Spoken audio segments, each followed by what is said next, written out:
सास बहू का प्यार। ओ मेरी प्यारी बहू, जरा मेरे हाथों में मेहंदी तो लगा दे, कल एक शादी में जाना है। अभी आई माँ जी।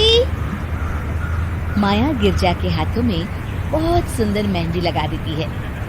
मैं वारी जावा, ऐसी गुणवान बहू मिली है मुझे। अरे मुझे भी तो इतनी प्यारी सास मिली है। दोनों हंसने लगती हैं। ये बात उनकी पड़ोसन कमला सुन लेती है। बढ़िया ही गुणवान बहू और प्यारी सास, सब नाटक है नाटक। कमला स्वभाव से बहुत तेज होती है। उसकी अपनी बहू से बिल्कुल नहीं बनती, इसीलिए वो गिरजा से जलती है। अगले दिन मंदिर में, अरे गिरजा बहन, आज शाम मंदिर में कीर्तन का प्रोग्राम है, आप आएंगी ना? हाँ हाँ जरूर। वही तो, कम से कम इसी बहाने इन बहुओं से छुटकारा तो मिलेगा। कैसी बातें कर रही हो कमला, मेरी बहू तो साथ आएगी। अरे माया कितने अच्छे भजन गाती है, तुमने नहीं सुना? हाँ हाँ, ठीक ही गाती है। मैं तो रोज शाम को माया से भजन सुन के ही सोती हूँ। हाँ हाँ, अब मैं चलती हूँ, मुझे देर हो रही है। शाम को मंदिर में, वाह माया बिटिया, आज तुम्हारा भजन सुन के तो मन खुश हो गया। धन्यवाद पंडित जी। माँ जी चाहती थी कि मैं आऊँ, इसीलिए मुझे आज यहाँ गाने का मौका मिला।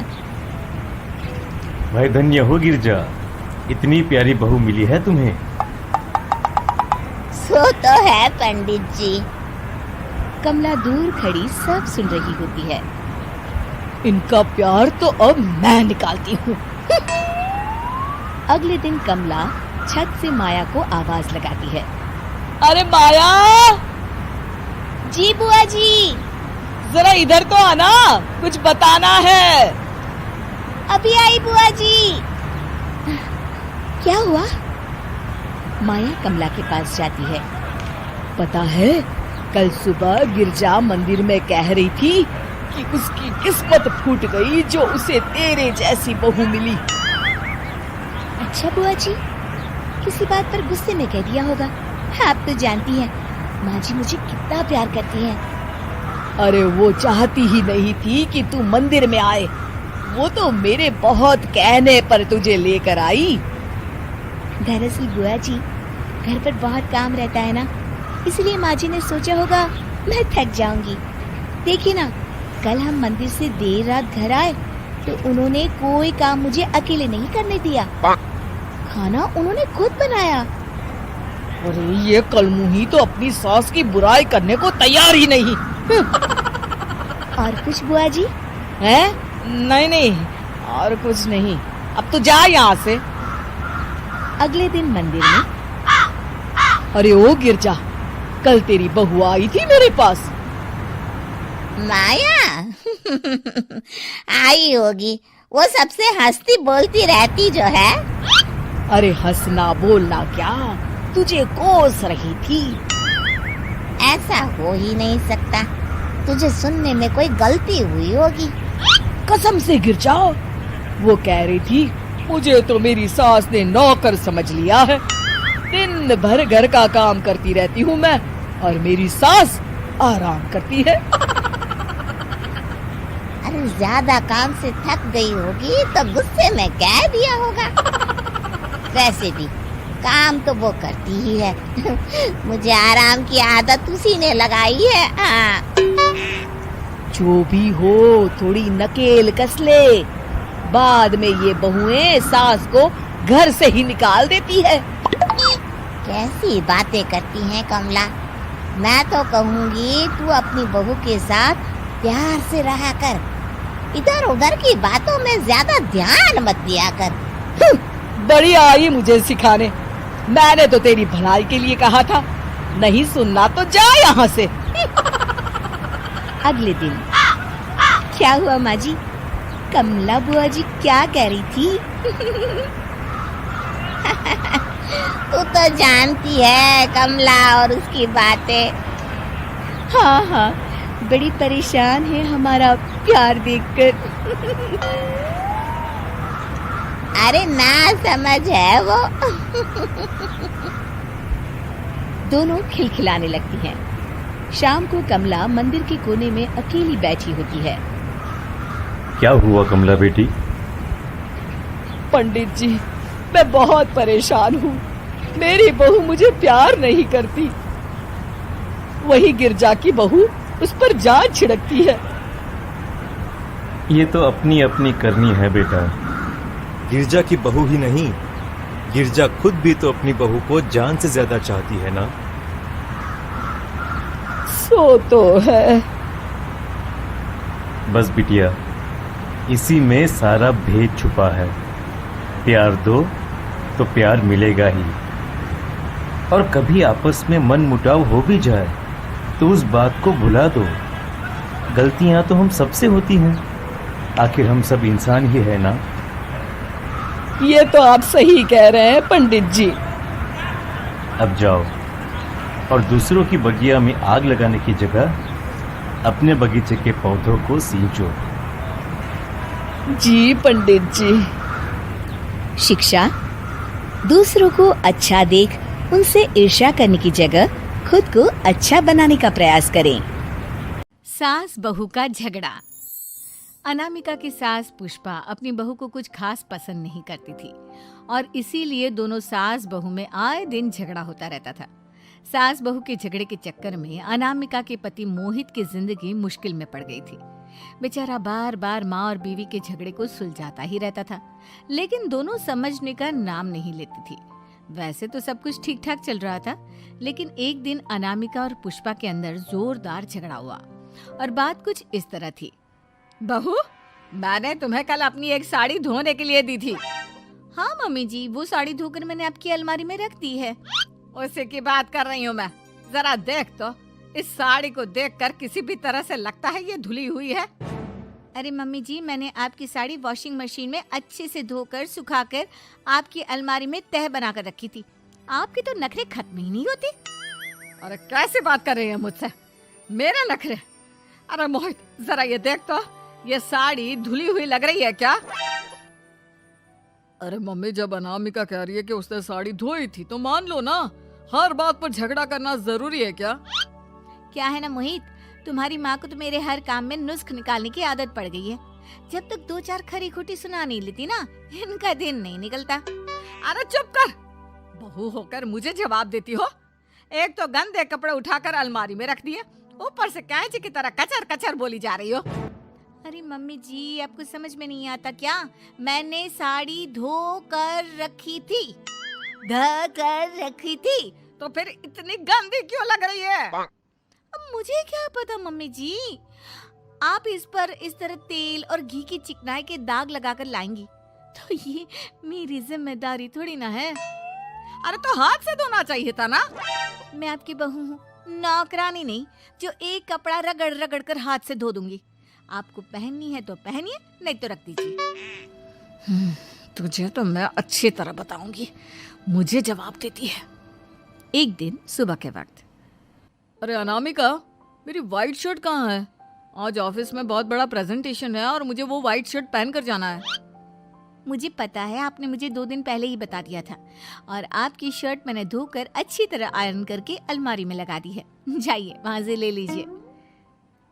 अनामिका, ये तुमने क्या किया? ये देखो, शर्ट पर लिपस्टिक का दाग लगा हुआ है और ये तो एक जगह से जल भी गई है। नहीं नहीं मोहित, ऐसा नहीं हो सकता। मैंने तो तुम्हारी शर्ट ठीक से इस्त्री करके अलमारी में लगाई थी। तो फिर ये जल कैसे गई अपने आप? अलमारी में लटके लटके थोड़ी ना जल जाएगी। पर मोहित, मुझे अच्छी तरह याद है। देखो, अपनी गलती को छुपाने की कोशिश मत करो। और अगर शर्ट जल भी गई थी तो तुम्हें पहले बताना चाहिए था ना। मैं नई शर्ट लेकर आ जाता। अब ऐन वक्त पर शर्ट कहाँ से लेकर आऊं?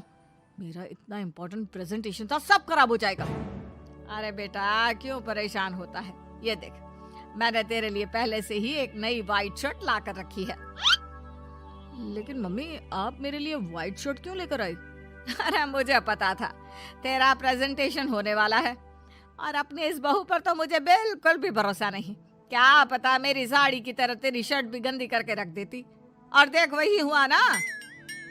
बेटा सारी टेंशन छोड़ और ये नई शर्ट पहन कर जा।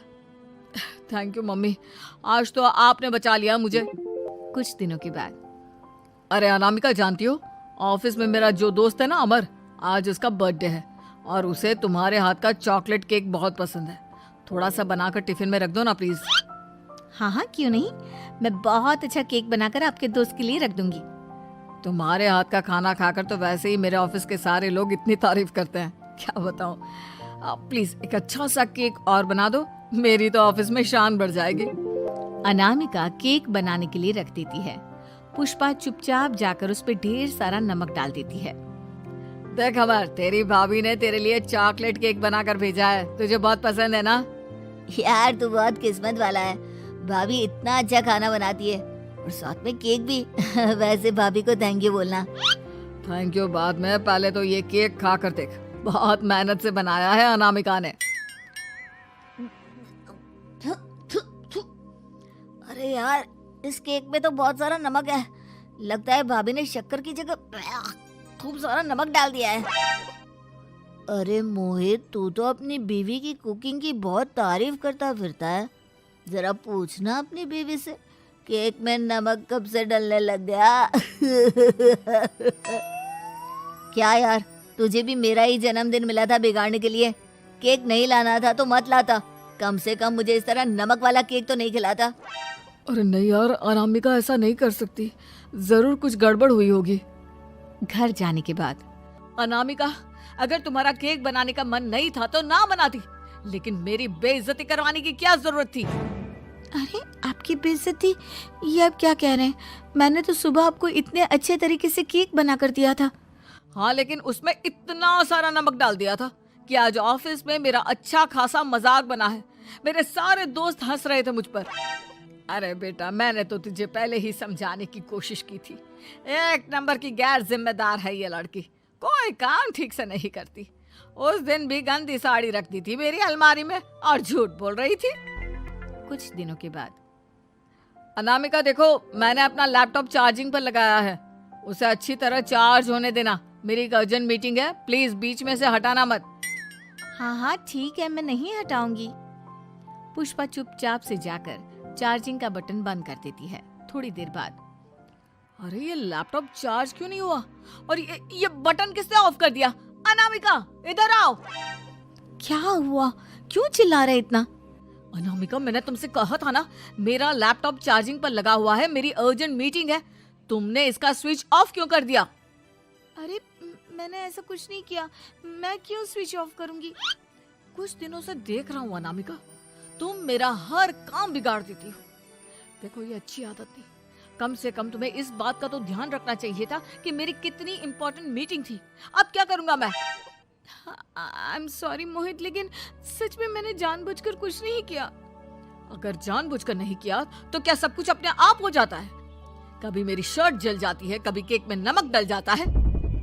आप मेरी बात क्यों नहीं सुनते? मैंने जानबूझकर कुछ नहीं किया। फिर से वही बात, अरे कितनी बार तुम्हें समझा चुका हूँ, इस तरह मेरा काम बार बार मत बिगाड़ा करो। तुम जानती हो मुझे कितनी प्रॉब्लम होती है, ऑफिस में तो पहले ही बेइज्जती करा चुकी हो और अब ये मीटिंग, ये भी मेरे हाथ से निकल गई। अनामिका की समझ में कुछ नहीं आता कि आखिर उसके साथ ये सब क्या हो रहा था और क्यों हो रहा था। फिर कुछ दिनों के बाद मोहित अपने ऑफिस से कुछ फाइल लेकर घर आता है। अनामिका, ये कुछ फाइलें हैं, इन्हें संभाल कर रख दो और प्लीज इस बार ध्यान से, कोई गड़बड़ी नहीं होनी चाहिए। नहीं मोहित, कोई गड़बड़ी नहीं होगी। मैं सारी फाइल्स अलमारी में लॉक करके रखूंगी और चाबी अपने पास रखूंगी। अनामिका, जरा अलमारी की चाबी तो देना। क्यों मम्मी जी, आपको क्या काम है? उसमें मोहित की जरूरी फाइल रखी है और मैं नहीं चाहती कि इस बार कोई भी गड़बड़ हो। पता नहीं कुछ दिनों से हर काम खराब हो जाता है। अरे मुझे उसमें से पैसे निकालने हैं और उसके बाद ले लेना अपनी चाबी, मैं खा नहीं जाऊंगी तुम्हारे पति की फाइल। अनामिका को अपनी सास पर शक होता है। चाबी देने के बाद वो चुपचाप छुपकर अपनी सास की हरकत देखती है। ये फाइलें उठाकर डस्टबिन में डाल देती हूँ, फिर देखना कैसे मोहित इसकी खबर लेगा। इस बार तो छोड़ेगा नहीं इसे। वैसे भी पहले मैंने जो कुछ भी किया है उसकी वजह से अच्छी खासी डांट पड़ी है, मजा आ जाएगा। अच्छा तो ये बात है, सारा काम मम्मी जी बिगाड़ देती हैं, वो भी इसलिए क्योंकि मेरा उनसे झगड़ा हो गया है। सास के जाने के बाद अनामिका मोहित को बुलाकर लाती है। क्या हुआ अनामिका, क्या दिखाना है? ये देखिए, आपकी फाइल डस्टबिन में पड़ी हुई है। इसीलिए तो कहा था संभाल कर रखना, और तुमने उठाकर ये फाइल डस्टबिन में डाल दी। मैंने नहीं, तुम्हारी मम्मी ने डाली है, मुझसे बदला लेने के लिए, ताकि तुम मुझे डांटो। और अगर मैंने डाली होती तो मैं तुम्हें दिखाने के लिए बुलाकर तो नहीं लाती ना। सही कह रही हो, मैं अभी मम्मी से जाकर बात करता हूँ।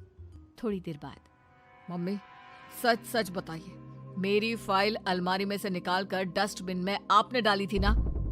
अरे अपनी माँ पर इल्जाम लगाता है, शर्म नहीं आती तुझे? मैं इल्जाम नहीं लगा रहा हूँ मम्मी, जो सच है वही पूछ रहा हूँ। आप जल्दी से बताइए आपने ऐसा क्यों किया? अरे तो क्या करती, तेरी बीवी मुझसे झगड़ा करती है, उल्टे सीधे जवाब देती है, मुझे उससे बदला लेना था। अरे मम्मी लेकिन आप दोनों के झगड़े के चक्कर में मेरा कितना नुकसान हुआ है, ये कभी सोचा आपने? मम्मी जी, अगर आपका बदला पूरा हो गया हो तो आइंदा ऐसी कोई हरकत मत करना, क्योंकि अब आपकी सच्चाई हमारे सामने आ चुकी है। यह तो वक्त ही बताएगा मैं क्या करूंगी और क्या नहीं। मम्मी जी, कहा ना आप ऐसा कुछ नहीं करेंगी। अरे मेरी जो मर्जी आएगी वो मैं करूंगी। मेरा सर घूम रहा है, सास बहू के झगड़े में मेरी जिंदगी का तो कचरा हो गया है, कचरा।